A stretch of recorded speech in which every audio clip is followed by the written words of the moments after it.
Bonjour mes chers taureaux, je vous remercie de me retrouver pour cet horoscope du mois d'août 2016 sur lequel on va se pencher dès à présent.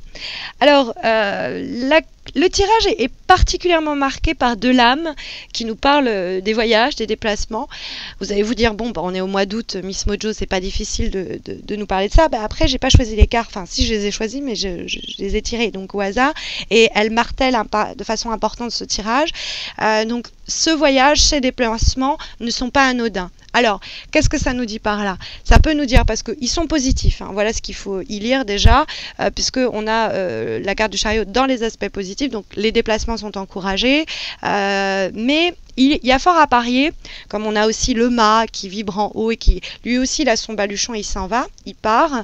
Ça pourrait nous signifier, surtout avec l'empereur qui l'attend à son retour, qui va avoir...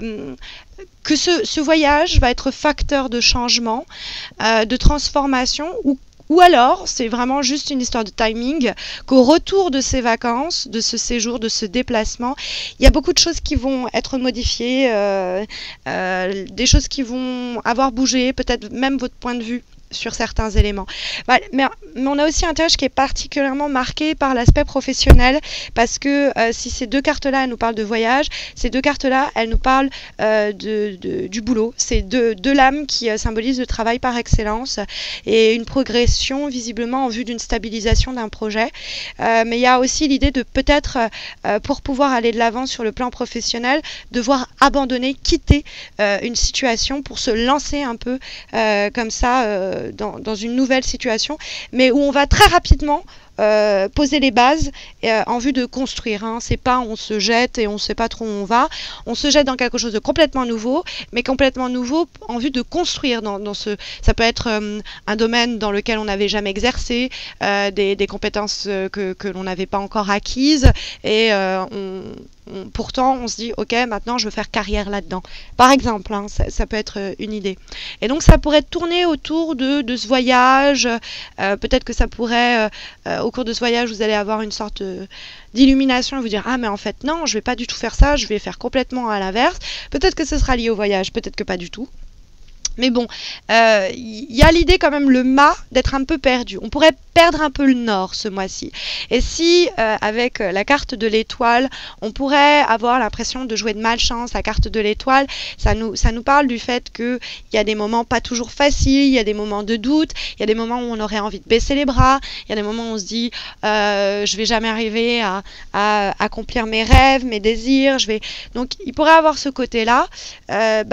Il y a l'idée avec le chariot et l'empereur en plus, et même le mât qui est une sorte de potentiel inexprimé. Il y a l'idée que c'est libre à nous ce mois-ci de créer sa chance, de provoquer sa chance, mais aussi de la créer, sa propre chance. Si les amitiés, les relations du cœur, mais pas amoureuses, plus le cœur, pas amant, le cœur... bref, vous aurez compris, la famille, les amis. Si ça va pas à ce niveau-là, il vous reste des moyens de reprendre le contrôle de la situation en vue de redresser la barre. Les amitiés qui auraient un peu du plomb dans l'aile, vous pouvez prendre un peu les choses, reprendre un peu les choses en main pour repartir sur de meilleures bases. Ça peut aussi nous parler, si vous voulez, comme je vous disais, le mât, il a envie de nouveauté, il a envie de partir, il a envie de recommencer à zéro. Maintenant, peut-être que les espoirs sont de recommencer à zéro au début du mois seront un peu en berne, ou seront pas très bien, très clairs, manqueront de clarté, parce que le mât il y a une forme de confusion qui en émane, et que au fil du mois, les choses vont gagner en stabilité, en clarté, en vision claire de ce que l'on souhaite. Après, ça peut aussi indiquer l'idée que quelque chose ne répond plus à nos attentes ou n'est plus à la hauteur de nos compétences, par exemple sur le plan professionnel. Ça peut être aussi par exemple un voyage qu'on espérait, puis que c'est un peu moins bien que ce à quoi on s'attendait. Ça peut être la même chose pour un boulot. Mais ne vous inquiétez pas, je pense que vous allez sortir des sentiers battus, tenter votre chance d'une façon ou d'une autre et que ça va vous réussir, que la chance va vous sourire, que vous allez passer une partie du mois à vous dire non, je la sens pas ou j'ai pas l'impression d'avoir les chances en ma faveur, mais c'est qu'une question de temps. Parce que l'étoile, elle peut être là juste pour nous parler de retard, hein, pour nous dire que les choses sont un peu contrariées. Par exemple, le projet est retardé, le voyage aussi, mais alors qu'on voudrait par exemple se lancer, foncer, hein, parce qu'il y a cette idée très active qui émane par le biais du chariot et du mât, et aussi de l'empereur d'ailleurs, hein, des cartes aux polarités très, très, très dynamiques. On va prendre une nouvelle direction en vue d'acquérir une nouvelle stabilité, notamment comme je vous disais professionnelle. On passe d'un stade qui est un peu flou, un peu désorienté, un peu confus quoi, à quelque chose avec l'empereur de plus stable. Lui, il est posé, il sait où il veut, il sait ce qu'il veut et il est en train de mettre en place sa stratégie pour justement conquérir. Donc il y a l'idée de plus de clarté dans notre volonté, mais aussi dans notre vision, dans notre approche de la problématique ou même du problème.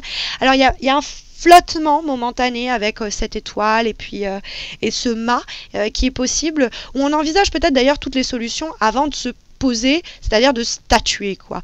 Sachez aussi qu'il y a un homme qui pourrait jouer un rôle important dans le processus, dans ce processus de décision ou de réflexion. Il serait de bons conseils, c'est possible.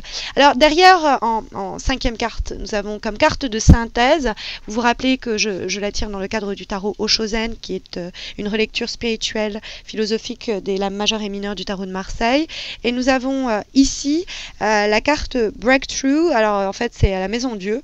Alors avec ce personnage, comme vous voyez, qui est en train de se libérer avec la lumière, hein, comme ça qui jaillit, c'est l'idée de surpasser, dépasser certaines difficultés, de s'en libérer par un mouvement peut-être un petit peu fou, un petit peu le mât, on l'appelle le fou, un peu brusque, un peu comment dire, qui nous déstabilise.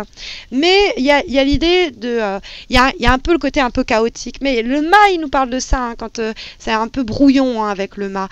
Mais on sent que justement, on va se débarrasser des restrictions qui nous limitaient, du fardeau qui pesait sur nos épaules. On était peut-être dans une position un peu paumée, un peu perdue, mais au fond, on va arriver à justement se défaire de ça et d'avancer. Il y a l'idée vraiment de libération. Alors, faut savoir que l'étoile, dans les aspects négatifs, illustre un peu cette idée que